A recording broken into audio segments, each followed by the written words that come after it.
साथियों नमस्कार और आप सभी का स्वागत है आपके अपने चैनल कृष्णा MPPSC पर। साथियों, मध्य प्रदेश लोक सेवा आयोग द्वारा आयोजित की जाने वाली सहायक कुल सचिव परीक्षा 2022 के अंतर्गत आज हम इस वीडियो में पार्ट बी के यूनिट 2 का टेस्ट सॉल्व करेंगे। तो चलिए इसे शुरू करते हैं।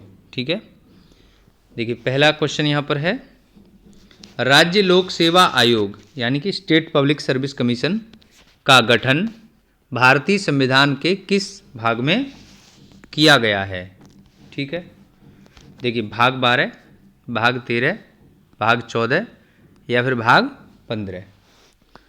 तो अगर हम बात करें लोक सेवा आयोगों की, ठीक है, देखिए पब्लिक सर्विस कमीशंस का, चाहे वो संघ लोक सेवा आयोग हो यानी UPSC हो, चाहे वो स्टेट पब्लिक सर्विस कमीशन हो, तो इन सभी के बारे में प्रावधान भारत के संविधान के भाग 14 में, ठीक है, भाग 14 में किया गया है।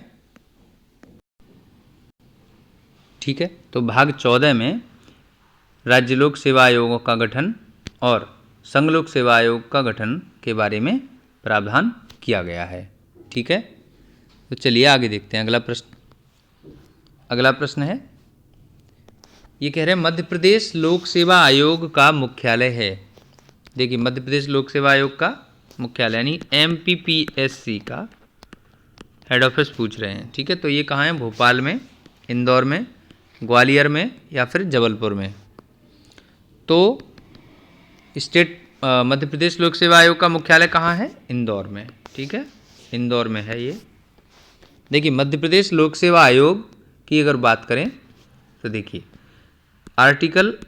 संविधान के आर्टिकल नंबर 315, ठीक है, 315 में राज्य लोक सेवा आयोग का गठन का प्रावधान किया गया है। ठीक है, तो इसी के तहत मध्य प्रदेश लोक सेवा आयोग का गठन किया गया था।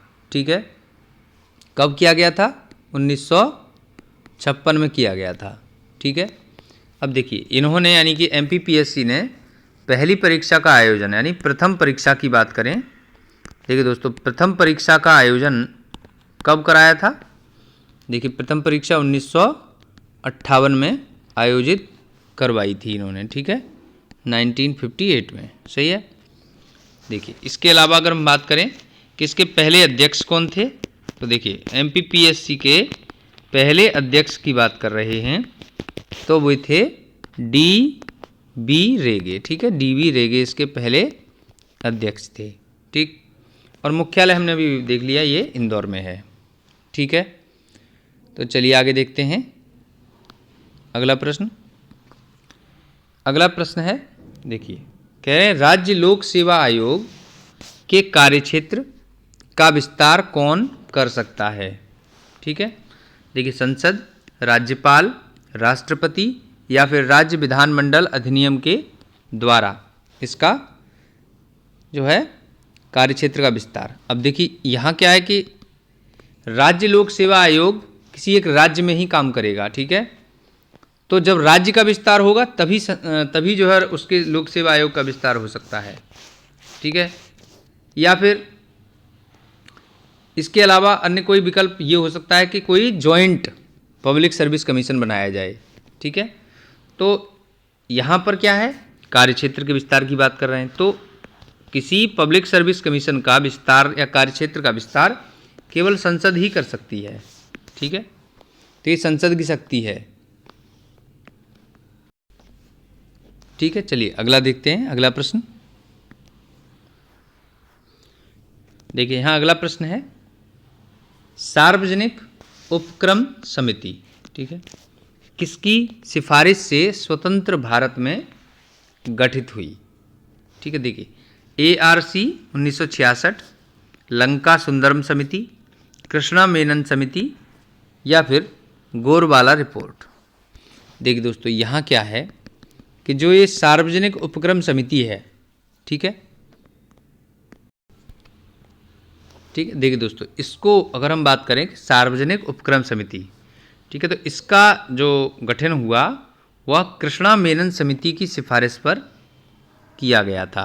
ठीक है, अब देखिए अगर हम बात करें सार्वजनिक उपक्रम समिति, तो इसको हम कहते हैं कमेटी ऑन पब्लिक अंडरटेकिंग्स, ठीक है। इसको कोपू कहा जाता है, COPU, ठीक है, कमेटी ऑन पब्लिक अंडरटेकिंग्स, ठीक है।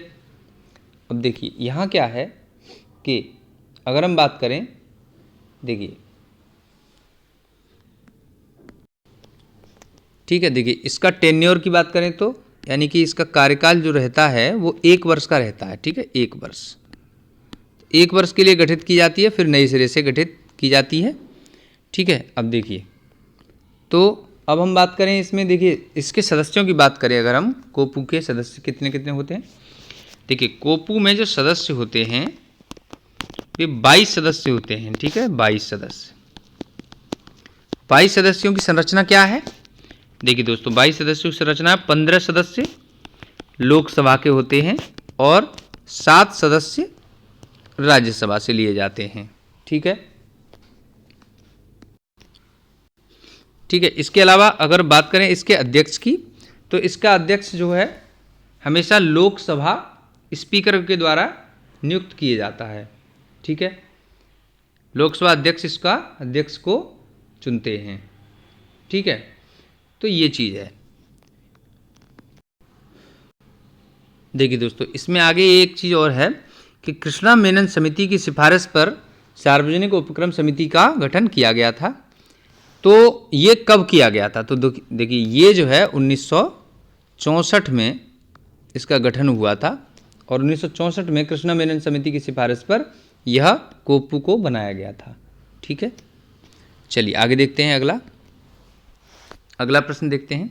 देखिए कह रहे हैं भारत में लोक सेवकों को संविधान के किस अनुच्छेद के तहत संरक्षण हासिल है, ठीक है।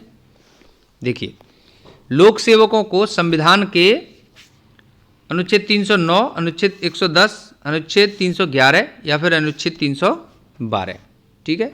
तो इनमें से कौन सा अनुच्छेद है जो कि लोक सेवकों के संरक्षण के संबंध में है, तो इसका जो आंसर है वो है अनुच्छेद 311, ठीक है। अनुच्छेद 311 में यह प्रावधान है कि भारत में जो लोक सेवक हैं, जो गवर्नमेंट जो एम्प्लॉई हैं या जो लोक सेवक हैं, ठीक है, सिविल सर्वेंट्स एक्चुअली, ठीक है। तो सिविल सर्वेंट्स को जो है संविधान के 311 अनुच्छेद के तहत संरक्षण प्राप्त है, ठीक है, कि उनको एकदम से कोई निकाल नहीं सकता, ठीक है। चलिए आगे देखते हैं। देखिए अगला प्रश्न है, यहाँ पर कह रहे हैं प्रशासन पर, ठीक है, एडमिनिस्ट्रेशन पर कार्यपालिका के नियंत्रण का सर्वोत्तम साधन है। देखिए सबसे अंत की बात करें तो कि सबसे सर्वोत्तम साधन की बात कर रहे हैं यहाँ पर, सबसे बेस्ट है ना, बेस्ट साधन की, तो निष्कासन, जनता से अपील, अनुशासनात्मक कार्यवाही या वेतन रोक देना, ठीक है। देखिए तो यहाँ क्या है कि अगर हम प्रशासन पर कार्यपालिका के नियंत्रण की बात करें तो सबसे बेस्ट साधन हो जाए निष्कासन, ठीक है। देखिए दोस्तों यहाँ क्या है कि कार्यपालिका को, ठीक है, कार्यपालिका को लोक सेवकों को निष्कासित करने का अधिकार है, ठीक है। अनुच्छेद 310, ठीक है, 310 के 1 नंबर में यह प्रावधान है कि लोक सेवक संघ में राष्ट्रपति यानी संघ में, यानी कि हम बात करें जो केंद्र में राष्ट्रपति और राज्यों में राज्यपाल, ठीक है, ये नियुक्ति, देखिए नियुक्ति और नियुक्ति के अलावा पद मुक्ति, ठीक है, पद मुक्ति, ये इनके अधिकार हैं, ठीक है, राज्यपाल के राज्यों में और राष्ट्रपति का केंद्र में, ठीक है। तो निष्कासन जो है यहाँ पर सबसे बड़ा साधन है, ठीक है। चलिए आगे देखते हैं। अगला प्रश्न यहाँ पर क्या है, देखिए ये कह रहे हैं बजट पर बहस प्रशासन पर किस प्रकार का, यहाँ 2 बार लिख गया है, ठीक है, ये किस प्रकार का नियंत्रण है। देखिए न्यायिक नियंत्रण, कार्यपालिका नियंत्रण, संसदीय नियंत्रण या जन नियंत्रण, तो किस प्रकार का है। देखिए यहाँ पर क्या है कि बजट पर बहस जो है वो जन नियंत्रण के प्रकार का है, ठीक है। जन नियंत्रण। ठीक है, चलिए आगे देखते हैं। अगला प्रश्न है यहाँ पर, निम्नलिखित संवैधानिक उपबंधों में से कौन से भारत में राज्यों पर संघ के नियंत्रण को सुसाध्य बनाते हैं? ठीक है, देखिए संघ के नियंत्रण की बात कर रहे हैं, संघ का राज्यों पर नियंत्रण। अब देखिए यहाँ पर क्या है, ठीक है, देखिए दोस्तों आगे क्या है यहाँ पर, अखिल भारतीय सेवाएं, सहायता अनुदान, अंतर्राज्यीय परिषद या इनमें से सभी। देखिए राज्यों पर भारत के केंद्र का यानी केंद्र सरकार का नियंत्रण अगर हम देखें तो वह उपरोक्त तीनों प्रकार के, तो केंद्र सरकार का राज्य सरकारों के ऊपर नियंत्रण अगर हम देखें तो अखिल भारतीय सेवाओं के द्वारा और ग्रांट्स के द्वारा, अंतर्राज्यीय परिषद के द्वारा, इन सभी के द्वारा पूरा नियंत्रण होता है। तो यहाँ पर आंसर हो जाएगा इनमें से सभी। ठीक है, चलिए आगे देखेंगे। अगला है, यहाँ कह रहे हैं प्रजातंत्र में लोक सेवाओं की भर्ती का सिद्धांत होना चाहिए। देखिए किसी डेमोक्रेटिक कंट्री में अगर लोक सेवाओं की भर्ती की बात करें, सिविल सर्वेंट्स की भर्ती जो है वो श्रेष्ठता के आधार पर होनी चाहिए। ठीक है, वर्ग, जाति और भेदभाव इन सब के आधार पर जो है सिविल सर्वेंट्स की भर्ती नहीं होनी चाहिए। ठीक है, चलिए आगे देखेंगे। देखिए यहाँ पर हमें मैचिंग करनी है। ठीक है, देखिए अगर हम देखें कि बजट किस प्रकार का है नियंत्रण, तो बजट जो है वो किस प्रकार का नियंत्रण है, कार्यपालिका का नियंत्रण है। ठीक है, कार्यपालिका नियंत्रण। इसके बाद लोकायुक्त की बात करें, देखिए लोकायुक्त लोकपाल जो होते हैं वे जन नियंत्रण है ना, एक प्रकार से। लोकायुक्त जो है पब्लिक एजेंसी, पब्लिक एजेंट है किसका, गवर्नमेंट के ऊपर। ये देखना भ्रष्टाचार विरोधी संस्था होती है, तो गवर्नमेंट को जो है नियंत्रण किया जा सकता है इससे। ठीक है, परमादेश की अगर हम बात करें तो परमादेश जो है वो न्यायिक नियंत्रण, कोर्ट ही जारी कर सकता है। तो यह परमादेश जो है वो किस प्रकार का, जुडिशियरी कंट्रोल है। अविश्वास प्रस्ताव जो ये विधायी नियंत्रण, संसद में ये अविश्वास प्रस्ताव लाया जाता है सरकार के खिलाफ। ठीक है, तो इस तरह से यह मैचिंग हो जाएगी। चलिए आगे देखते हैं। अगला प्रश्न यहाँ पर क्या है, देखिए आरटीआई से संबंधित है। मुख्य सूचना आयुक्त या कोई सूचना आयुक्त निम्नलिखित में से किसे संबोधित करके अपना त्यागपत्र प्रस्तुत कर सकता है, रेजिग्नेशन किसे देंगे? कोई जो सेंट्रल इंफॉर्मेशन कमिश्नर हैं या फिर जो है इंफॉर्मेशन कमिश्नर हैं, ठीक है, तो वे किसे अपना त्यागपत्र देंगे? तो वे अपना त्यागपत्र देंगे राष्ट्रपति को संबोधित करके। ठीक है, राष्ट्रपति को संबोधित करते हुए वे अपना त्यागपत्र लिख सकते हैं। ठीक है, चलिए आगे देखेंगे। देखिए यहाँ पर क्या है, मध्य प्रदेश लोक सेवा गारंटी अधिनियम 2010 के अनुसार पदाभिहित अधिकारी से अभिप्रेत ऐसा अधिकारी है जिसे सेवा प्रदान करने के लिए अधिसूचित किया गया हो। ठीक है, कोई अधिकारी है उसको ऐसे मतलब ऑथोराइज किया गया है कि आपको यह सर्विस देनी है। ठीक है, तो ऐसा प्रावधान किस में है, इनमें से किस में है? ठीक है, देखिए धारा 2 में, धारा 3 में, धारा 4 में या फिर धारा 5 में। ठीक है, देखिए दोस्तों ये प्रावधान किया गया है धारा 3 में। ठीक है, चलिए आगे देखते हैं। देखिए अगला प्रश्न ये है, सीएम हेल्पलाइन 181 की शुरुआत कब हुई? ठीक है, देखिए सीएम हेल्पलाइन 181 ये नंबर है, तो इसकी शुरुआत की अगर हम बात करें तो इसकी शुरुआत हुई थी 31 जुलाई 2014 को। ठीक है, सीएम हेल्पलाइन। देखिए सीएम हेल्पलाइन एक ऐसी मतलब पहल है सरकार के द्वारा, तो इसमें क्या होता है कि प्रदेश का कोई भी व्यक्ति है ना, मध्य प्रदेश का कोई भी व्यक्ति इसके माध्यम से 181 के माध्यम से शासन प्रशासन संबंधी समस्या अपनी दर्ज करा सकता है। ठीक है, इसमें क्या होता है कि इसमें प्रत्येक शिकायत पर एक रेफरेंस नंबर है ना, विशेष रेफरेंस नंबर दिया जाता है। ठीक है, तो इस विशेष रेफरेंस नंबर से वह यानी कि कोई भी जो व्यक्ति है जो ये शिकायत दर्ज करा रहा है वह जो है अपने शिकायत को ट्रैक भी कर सकता है। ठीक है, ट्रैक कर सकता है। ठीक है, तो ये चीज़ है। अब ये क्या है, देखिए यह राज्य लोक सेवा प्राधिकरण का एक मुख्य अंग है। ठीक है, और इसमें क्या होता है, जैसे शिकायत संबंधी जानकारी ले सकते हैं। ठीक है, शासकीय योजनाओं संबंधी जानकारी ले सकते हैं, मान एवं मतलब सुझाव, ठीक है, भी दे सकते हैं, भ्रष्टाचार की शिकायत कर सकते हैं। ठीक है, इस हेल्पलाइन में की गई शिकायत के निराकरण की जानकारी ले सकते हैं। विभिन्न प्रमाण पत्र जैसे मूल है, मूल निवास है, आय प्रमाण पत्र है, इस प्रकार के। ठीक है, ठीक है, इसके अलावा चालू नक्शा, खसरा, खतौनी आदि की कॉपी के लिए भी एप्लीकेशन कर सकते हैं। ठीक है, तो ये अपने आप में एक अच्छी पहल थी। ठीक है, 31 जुलाई 2014 को इसे शुरू किया गया था। ठीक है, चलिए अगला प्रश्न देखते हैं। देखिए कह रहे हैं मध्य प्रदेश लोक सेवा गारंटी अधिनियम 2010 के अंतर्गत सेवा का अधिकार यानी कि राइट टू सर्विस का क्या अर्थ है। ठीक है, देखिए राइट टू सर्विस का अर्थ क्या है, विहित समय के भीतर सेवा प्राप्त करने का अधिकार, या फिर सेवा की अवधि, या फिर उपरोक्त दोनों, या इनमें से कोई नहीं। देखिए दोस्तों यहाँ क्या है कि अगर हम बात करें राइट टू सर्विस की, ठीक है, तो राइट टू सर्विस का मतलब है विहित समय के भीतर सेवा प्राप्त करने का अधिकार। ठीक है, जो एक फिक्स टाइम है, टाइम लिमिट है, टाइम लिमिट के भीतर जो भी हम सर्विस चाहते हैं वो हमें मिल जाए। ठीक है, तो ये राइट टू सर्विस का मामला है। ठीक है, चलिए आगे देखेंगे। अगला प्रश्न यहाँ पर देखिए क्या है, first lady chairman of MPPSC। ठीक है, यानी मध्य प्रदेश लोक सेवा आयोग की प्रथम महिला अध्यक्ष का नाम बताइए।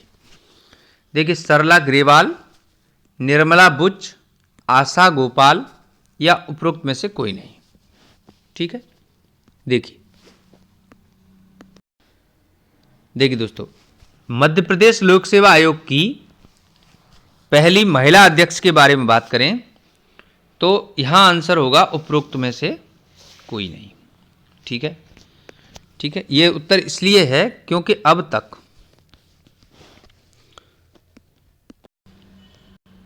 ठीक है, देखिए मध्य प्रदेश लोक सेवा आयोग यानी कि MPPSC में अब तक किसी भी महिला की अध्यक्ष के पद पर नियुक्ति नहीं हुई है। ठीक है, और बात करें यहाँ पर देखिए ये सरला ग्रेवाल जो हैं ये जो है मध्य प्रदेश की पहली महिला राज्यपाल थी। ठीक है, तो यहाँ पर इनका नाम इसलिए ध्यान रखने योग्य है, सरला ग्रेवाल ये मध्य प्रदेश की पहली महिला अध्यक्ष थी। ठीक है, और इनको दूसरी महिला IAS अधिकारी भी माना जाता है, मतलब थी ये दूसरी महिला IAS अधिकारी, भारत की दूसरी महिला IAS अधिकारी, पहली अन्ना बेबी जॉर्ज और दूसरी सरला ग्रेवाल। ठीक है, इन्होंने बहुत ही महत्वपूर्ण पदों पर कार्य किया था, है ना। राजीव गांधी सरकार में ये काफ़ी उच्च पद पर थी। ठीक है, प्रधान सचिव के पद पर थी। चलिए आगे देखते हैं अगला प्रश्न हम देखिए। हाँ, ये कह रहे हैं प्रेजेंट चेयरमैन ऑफ MPPSC। ठीक है, देखिए मध्य प्रदेश लोक सेवा आयोग के वर्तमान अध्यक्ष देखिए DV रेगे ये पहले अध्यक्ष थे। ठीक है, ये प्रथम अध्यक्ष थे। ठीक है, SL शर्मा भी अध्यक्ष थे, विनय शंकर दुबे भी अध्यक्ष रह चुके हैं, और राजेश लाल मेहरा। तो यहाँ पर क्या है कि जो उत्तर है वो होगा राजेश लाल मेहरा। ठीक है, ये अध्यक्ष हैं वर्तमान में, MPPSC के वर्तमान अध्यक्ष कौन है, राजेश लाल मेहरा। देखिए विनय शंकर दुबे के बारे में मैं बता दूं, ये अध्यक्ष के तौर पर सबसे बड़ा कार्यकाल था इनका, सबसे बड़ा कार्यकाल या टेन्योर कह सकते हैं आप। ठीक है, सबसे बड़ा कार्यकाल 6 वर्ष का था, 6 वर्ष का कार्यकाल इनका सबसे बड़ा था। ठीक है, चलिए अगला देखते हैं। अब अगला प्रश्न है यहाँ पे देखिए, अगला प्रश्न है भारत में वर्तमान में लोकपाल कौन है। ठीक है, देखिए लोकपाल संस्था के अध्यक्ष कौन है अगर हम बात करें तो देखिए पिनाकी चंद्र घोष, के.सी. तिवारी, प्रदीप कुमार मोहंती या फिर N.K. जैन। ठीक है, देखिए जो लोकपाल संस्था है उसके बारे में हम बात करें तो लोकपाल जो है वो क्या है, भ्रष्टाचार निरोधी, ठीक है, निरोधी संस्था है। ठीक है, भ्रष्टाचार निरोधी संस्था।